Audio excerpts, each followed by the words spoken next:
다이소는 이 불황기, 저성장 시기, 소비 위축 시기, 소비자 심리 지수 마이너스 때에 있는 시기에도 불구하고 지금 성장을 거듭하고 있는 이유가 뭐냐? CEO 레이더 시간입니다. 경영자의 시선에서 사회의 이슈를 분석하는 시간이죠.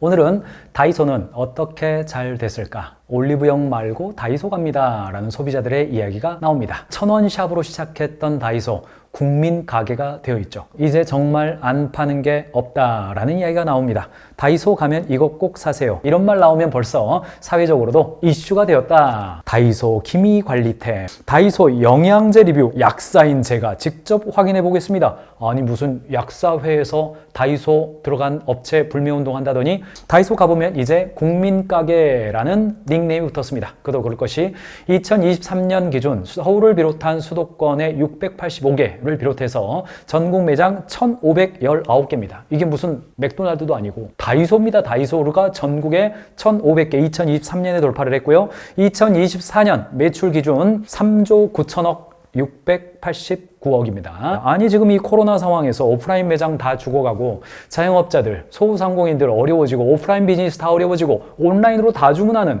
퀵커머스의 시대에 다이소가 도대체 왜 이렇게 된 걸까요? 다이소 하나만 이렇게 잘 된다면 뭐 이렇게 뭐 저가에 파니까 잘 된다 이런 이야기하고 여기까지 이야기를 들어보시면 아니 뭐 싼 거니까 된다. 근데 역사적으로 보면 초저가 브랜드라고 해서 전부 다 잘 됐습니까?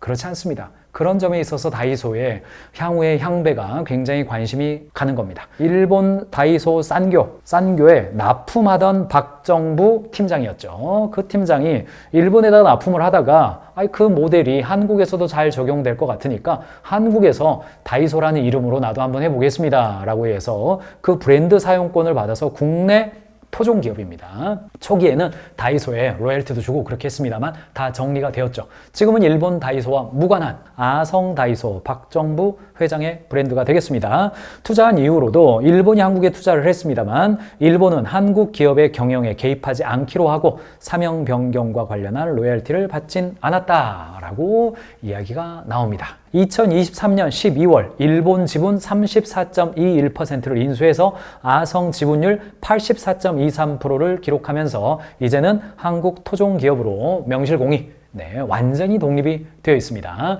일본의 지배력으로 실적 악화가 우려되었던 박 회장은 결국 지분을 매입하기로 결정하게 되고 38억 원으로 시작한 일본의 투자는 20년이 지난 최근에 100배 넘게 불어서 5천억 원 이상의 가치가 컸고 결국 일본 측에서도 이를 승낙하게 됩니다. 일본 다이소가 38억 투자했다가 20년 지난 현재 2024년 12월 5천억 벌었으면 크게 번 거죠.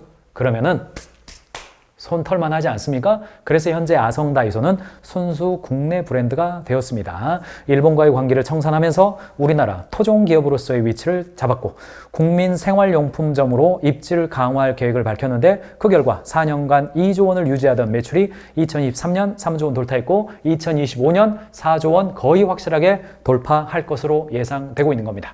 연매출 4조 원 다이소의 카테고리 확장술, 뷰티, 패션, 건기식 다이소 생활용품을 넘어 화장품과 건기식 등으로 품목을 확대하고 뷰티 브랜드가 벌써 60개 이상이 들어왔고 500여 종으로 1년 새 2배 성장을 했습니다. 제품군 현황을 보니까 입점 브랜드 수가 47개고 판매 제품 종수로는 346개나 뷰티 제품군이 들어왔어요. 그래서 아성 다이소 하면 생활용품, 문구점, 싼 물건, 얼른 급하게 가서 사올 수 있는 거. 아니 오늘 주문하면 내일 오는데 아이고 지금 가면 얼른 살 수가 있어요. A4 용지라도 얼른 가서 사올 수 있는 곳이었는데 뷰티 화장품 여기서 삽니다. 매출 신장률, 뷰티 제품군에 대한 매출 신장률 사람들이 호응했습니다. 아이고 이거 화장품도 사시겠어요? 아이고 아메리퍼시픽 안 가고 여기서 사도 됩니까? 오 사세요. 2024년 기준 1월부터 7월까지 217%가 성장을 했습니다. 최근 1년 이내에 출시된 다이소 전용 뷰티 브랜드 스킨 이데아, 토니 모리, 닥터 오라클, LG 생활건강, 아모레퍼시픽 이게 웬일입니까 지금? 전통의 강자들이 아성 다이소 전용 뷰티 브랜드를 출시해서 거기에서 패드, 세럼, 필링 젤, 클린 제품, 마스크, 트러블 밤, 토너 다 팔고 있습니다. 특별히 마스크팩은 중국 일본에서 한국 관광 오면 그 관광객들 다이소 들러서 반드시 사야 되는 거죠. 한국 사람 일본 가서 돈키호테 가면 뭐 발바닥 젤이니 뭐 두통약이니 이런 거 꼭 사봐야 된다 이 얘기했는데 이제는 역으로 일본이나 중국이나 혹은 대만에서 한국 오면 다이소 들어가가지고 기초 화장품, 색조 화장품, 헤어 제품 김정문 알로에, 종근당 건강, 기존의 강자들이잖아요. 강자들도 다이소의 전용 뷰티 브랜드를 론칭하는 겁니다. 다이소와 다이소 뷰티 브랜드 유사 상품을 보면 다이소가 토니모리 있습니다. VT 코스메틱 있습니다. 메디필도 있습니다. 특별히 기존 시장에서 이미 팔고 있는 제품들, 뷰티 브랜드 제품들인데 유사해요. 메디필, VT 코스메틱, VT 리들샷, 토니모리, 레드, 레티놀, 핑클, 포커스, 아이크림 비슷해요. 가격이. 용량은 좀 많습니다. 당연히 용량은 많고 가격이 3,000원대입니다. 여러분들 68,000원에 용량 큰 거 사다가 자 30ml 68,000원 사다가 25ml인데 3,000원이에요. 어떻습니까? 이제 뷰티 브랜드 안 가고 온라인에서 뷰티 브랜드 찾던 거 그만두고 다이소 가가지고 선택권 넓고 3,000원이면 이거 그냥 뭐 택시 한 번 탄 값도 안 되네. 한번 써볼까? 쓸만합니까? 가능하죠. 화장품으로 대박난 다이소 이야기가 나올만 한 겁니다. 연령대별 뷰티 브랜드 제품 대표 구매 채널을 보니까 10대 다이소가 벌써 21.6%입니다. 21.6%고 20대는 올리브영 72.6%, 자 30대는 네이버 가장 높죠? 49.4%, 40대는 쿠팡이 가장 높네요. 45.1%. 나중에 이 10대들이 나이 먹어서 20대, 30대, 40대가 되면 다이소 최근에 어플리케이션까지 오픈해가지고 어플리케이션 매출이 증가하고 있다는 이야기 나오고 있잖아요. 그러니까 다이소가 오프라인으로 시작해서 나중에 다이소 제품에 만족했던 10대들이 30, 40대가 되어서 이거 쿠팡을 잡을 수도 있겠다. 이런 말들이 나오는 겁니다. 그리고 다이소가 최근에 한 번 더 언론의 주목을 받았습니다. 그게 뭡니까? 약을 팔기 시작했습니다. 계속해서 카테고리를 확장하는 다이소, 방어하는 업계들. 여러분들 일반 의약품, 건기식, 식품 외 이런 제품들은 뭐 편의점에서 판매하고 굳이 약사가 판매하지 않아도 되는 제품들이 있습니다. 그런 제품들은 온라인에서도 판매하고 올리브영에서도 판매해 왔습니다. 다이소 입장에서 볼 때 아니 우리도 안 팔 이유가 없네. 그냥 파는 겁니다. 약사의 손을 거치지 않고 구매할 수 있는 거 팝니다. 그런데 약사들 반발에 다이소에 영양제 안 판다, 베끼든 제약사 기사가 지난 2월 달에 나왔습니다. 종근당부터 시작해서 여러 제약사들이 아니 다이소에다가 납품할 거면 나 당신네들 안 받아요. 여러분들 제약회사는 약사들의 강자죠. 약사들이 주도권을 가지고 있는 시장이기 때문에 뭐 불매운동 별치고 막 그랬습니다. 근데 지난 2월 기사입니다만 지금은 다시 팔기 시작했습니다. 이제는 뭐 시장의 흐름을 막을 수가 없습니다. 약사분들도 대한약사협회를 통해서 아니 다이소 너네들 전 국민들의 약물 오남용에 뭐 문제가 있는 거다 이런 이야기를 했는데 아니 저희 일반 의약품 파는데요, 건기식 파는데요, 아니 건기식은 아마존에서도 지금 공동 구매하는데요. 여론이 명확하죠. 그래서 전문 의약품은 의사의 처방과 약사의 안내가 필요합니다만 일반 의약품 편의점에서 파는 거, 온라인에서 다 팔고 있는 거, 건기식 올리브영에서 이미 팔고 있는 거 아니 저희 그거 파는데요 왜 그래요? 할 말이 별로 없죠. 왜 사람들이 다이소로 몰릴까? 언제든지 간에 비즈니스는요 소비자들, 고객의 요구가 있고 시장이 요구를 하면 공급은 들어가게 되어 있습니다. 로드샵의 몰락 이후 올리브영에 한 5년 이상의 독주 체제가 있었습니다. 올리브영이 카테고리를 넓혀면서 푸드 앤 비버리지, 생활용품, 화장품으로 점점점 횡적 확장을 하면서 올리브영이 백화점을 대체하는 브랜드가 되어 가도록 적절한 대항마가 없었습니다. 그때 혜성처럼 등장한 올리브영이 자꾸 백화점 가격을 올려가는 과정에서 내 뒤에서 따라오고 있는 새로운 대항마를 발견하지 못한 거죠. 그러므로 비즈니스에선 자꾸 앞만 보지 말고 뒤도 봐야 된다라고 하는 이유가 여기 있는 겁니다. 이디야가 자꾸 스타벅스만 보다가 백다방을 못 봤던 것과 같은 현상이 올리브영에도 나타날 수가 있는 거다. 이것이 과연 향후 3년에서 5년 사이에 어떤 양상으로 나타날 거냐. 이 비즈니스에서는 기본적으로 전쟁의 양상은 비슷하게 나타납니다. 현재 로드샵이 점점 사라지고 헬스앤뷰티 시장이 온오프라인에서 성장세를 보이고 있습니다. 사라진 로드샵 화장품의 빈자리, 그거 올리브영에 채우고 있었는데 그거보다 더 초저가로 다이소가 치고 올라오는 것을 올리브영은 가슴을 치면서 지금 저거 다 내 시장이었는데 치고 있죠. 이디야가 가슴을 치면서 백다방, 컴포즈, 메가커피를 보고 있는 거랑 같은 거죠. 2023년 10월부터 2024년 1월까지 3개월간 다이소의 화장품 카테고리 매출은 전년 동기 대비 146%나 올라왔고요. 많은 매장 수에 따른 높은 접근성입니다. 1,500개가 지금 넘었잖아요, 다이소 매장이. 그러니까 가까운 데 있는 거예요. 고개 돌려서 웬만한데 우리 동네에서 좀 메이저 전국 상권 1,500개면요. 웬만한 읍까지 들어갔습니다. 타운까지 다 들어갔어요. 언제나 우리나라의 시군구 합하면 이게 약 시군구 기준으로 합하면 약 300개 정도 나오거든요. 그러니까 구 기준으로 시군구 기준으로 하나의 지역에 평균 때려서 네, 5개씩은 들어갔다는 겁니다. 5개씩. 그러니까 제 고향이 신안군인데 신안군에 5개 있다. 이렇게 보시면 돼요. 해남군에도 5개 있다. 저기 산청군에도 5개 있고 저기 안동군에도 5개 있다. 그러면 군에서 번화한 곳이 5개 돼요. 군 기준으로 번화한 곳 5개 안 나옵니다. 그러니까 사람들 모이는 곳은 다이소가 다 있다. 다이소가 어디 가든 다이소 되는 거죠. 언제나 우리 곁에 다이소라는 슬로건을 내세우는 다이소는 정말 어느 지역, 동네에 가든 볼 수 있을 정도로 오프라인 매장 수가 지속적으로 늘어나고 있고 2023년 기준 다이소 매장 수가 1,519개로 1,400여 개의 매장을 가진 CJ 올리브영을 소폭 앞서고 있고 그 차이는 지금 2025년 현재 더 벌어졌습니다. 다이소에 입점하면 1,500개 매장을 통해서 안정적으로 소비자들을 확보할 수 있으니까 제조업 회사 입장에서 어때요? 내가 화장품 작은 거 하나 개발했어요. 올리브영 들어가면 1,400개 들어가죠. 다이소 들어가면요. 1,500개, 1,600개 들어가죠. 어디에 들어가겠어요? 이런 이슈들이 있는 겁니다. 브랜드들이 왜 다이소로 몰릴까? 10대들의 놀이터가 되었죠. 10대들의 놀이터가 되어서 다이소에서 10대들이 데이트하잖아요. 초등학교 5학년 남자아이가 야, 나랑 다이소 가자. 이거 나랑 찐빵 먹으러 가자. 이런 겁니다. 이런 겁니다. 거기서 마음껏 구매해봤자 1, 2만 원이에요. 1, 2만 원. 너 내가 사줄게. 내가 사줄게. 가자. 그러면 2,000원짜리 립밤 사고 3,000원짜리 선크림 사고 내가 다 사줘도 1, 2만 원이에요. 초등학생 데이트할 때 1, 2만 원 씁니다. 최신 유행 제품을 저렴한 가격으로 구매하려는 젊은 세대가 다이소로 몰리고 있습니다.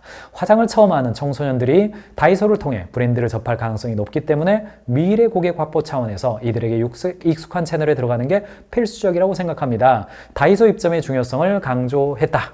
왜요? 화장품 업체 입장에서도 다이소의 고객을 잡으면 이네들의 평생 구매 여력은 크잖아요. 그렇기 때문에 좋은 브랜드들이 다이소로 들어가고 그 결과 다이소에 대한 인기가 올라가고 있는 겁니다. 여기에 대해서 올리브영은 어때요? 또 방어하는 거죠. 올리브영은 콜라보를 통해서 좀 이따가 벙커 특강에서 콜라보 이야기 해드리겠습니다만 콜라보를 통해서 고급 브랜드를 만들고 해외 진출을 노리고 있는 것이 올리브영의 또 성장 전략이기도 합니다. 두 개의 어떤 경쟁을 지켜보는 건 얼마나 즐거운 일입니다. 건기식 관점에서 다이소, 올리브영, 약국 건기식 경쟁이 어떻습니까? 약국은 중고가죠.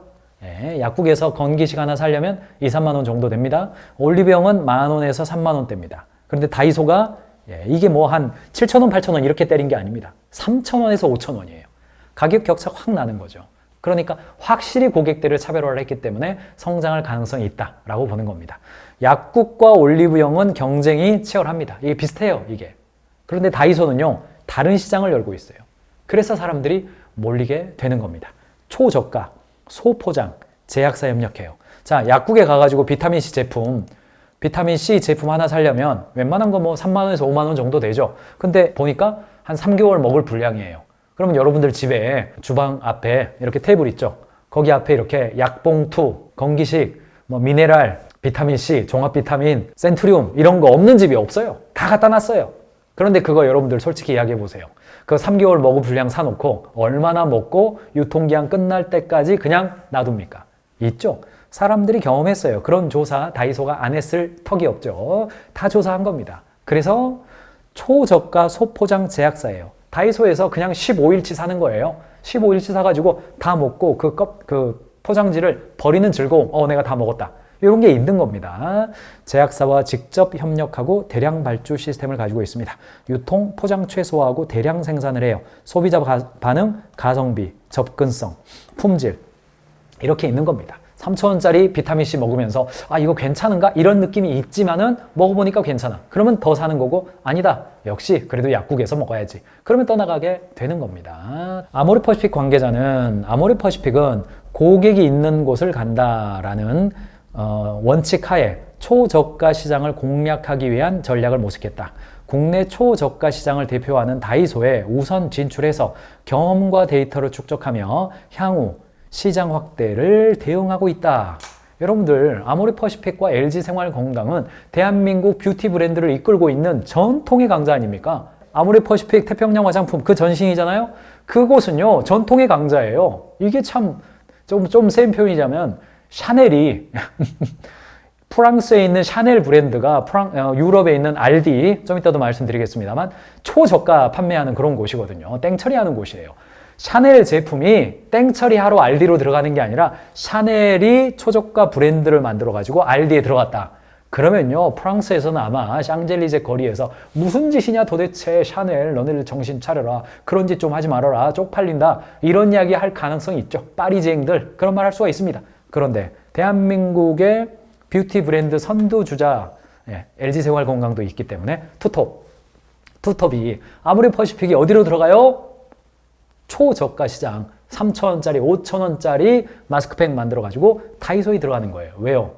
고객이 있는 곳은 우리 가겠다 라고 가는 겁니다. 다이소는 1,000원, 1,500원, 2,000원, 3,000원, 5,000원 6가지 균일가 정책을 18년간 운영하고 있고 전체 제품의 50% 이상을 2,000원 이하로 유지하고 있습니다. 아직도 그렇습니다. 이 원칙을 지켜가는 거죠. 점점점 스물스물 가격을 올리면 애매한 상황이 되어버리는 겁니다. 마찬가지입니다. 다이소도 지금의 정신을 유지하면서 전체 제품의 50% 이상을 2,000원 이하 제품으로 유지한다라고 하는 초저가, 정말 국민들, 서민들 누구라도 쉽게 가서 가성비 제품을 고를 수 있는 그 컨셉을 유지해 준다면 앞으로도 고객들로부터 사랑받을 것이고 이익률을 높이기 위해서 뽀그작 조금씩 초저가 브랜드이지만은 가격을 올리기 시작한다? 그러면 애매한 브랜드가 될 가능성이 높다는 겁니다. 그렇기 때문에 제가 종종 말씀드리지만은 불황기 때는 고가 럭셔리 브랜드와 초저가 브랜드 두 개만 남고 가운데 있는 중가 브랜드는 어려워집니다. 이 말씀 제가 종종 드렸는데 다이소는 이 불황기, 저성장 시기, 소비 위축 시기, 소비자 심리 지수 마이너스 때에 있는 시기에도 불구하고 지금 성장을 거듭하고 있는 이유가 뭐냐? 균일가 정책. 초저가라고 하는 소비자들의 선택권을 높여준다라고 하는 그 정신을 잃지 않고 있기 때문에 아직까지 사랑받고 있는 겁니다. 그러나 위험합니다. 다이소에게 있어서 가장 위험한 때가 바로 지금이다라는 말씀. 저도 다이소에 관련된 분들 여러분 알고 있습니다만 다시 한번 말씀드립니다. 다이소가 현재 초저가 정책을 유지하고 있는 그 정신이 사라져서 조금씩 가격을 올린다? 아주 빠르게 외면당할 가능성이 높으니까 정신 똑바로 차리고 가줄 것을 부탁드립니다. 네, 제 이야기를 들으시는 분이 있으면 듣시기 바랍니다. 현재 다이소는 대형마트, 편의점 등 오프라인 채널뿐 아니라 이커머스 시장에 위접할 만큼 성장했고 가격대를 올리면 더 나은 제품과 제품군을 취급할 수 있다. 그만큼 다이소의 경쟁력이 커지는 것이다 라고 이야기를 하고 있는 겁니다. 가격대를 올린다.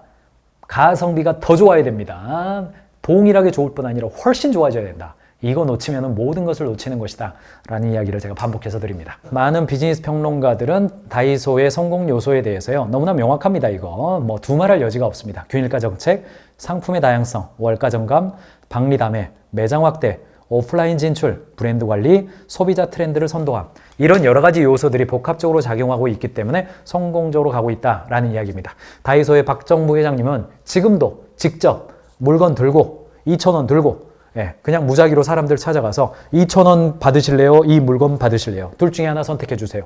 이거 하고 있죠. 다이소의 MD들도 이거요. 다이소에 저희 파는 보조 충전기인데 요거 받으실래요? 그냥 2,000원 드릴 테니까 2,000원 받으실래요?